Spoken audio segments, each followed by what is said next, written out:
Regular notifications के लिए subscribe button और बेल आइकन को क्लिक करना ना भूलें।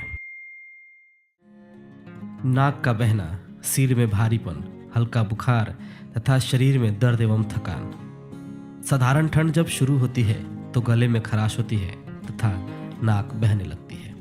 इससे बचने के लिए कोई प्रभावशाली उपाय नहीं है सिवाय इसके कि शरीर की रक्षात्मक प्रक्रिया को मजबूत बनाया जाए। जब शरीर में रोग के कीटाणुओं से लड़ने की क्षमता कम होती है तो साधारण ठंड से बहुत कम परेशानी होती है। कुछ समय तक नाक बहती है जिससे व्यर्थ पदार्थ प्रभावपूर्ण तरीके से बाहर निकल जाते हैं।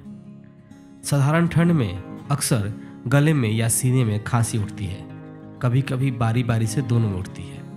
इससे स्वर तंत्रिका में सूजन हो सकती है। लैरिंजाइटिस के लक्षण यह है कि सांस लेने में तकलीफ होती है, आवाज़ भारी हो जाती है, अधिक बोलने से, खाने पीने की गलत आदतों से, अधिक सिगरेट पीने से अथवा धुएं में सांस लेने से तकलीफ बढ़ जाती है। फेरिंजाइटिस अर्थात गला खराब होना एक दूसरी बीमारी है जो अत्यधिक ठंड से, ताज़ी हवा में सांस न लेने से और अच्छी आदतों को न अपनाने से होती है। मुंह की सफाई रखना तथा उचित खान पान की आदत डालना बचाव के लिए आवश्यक है।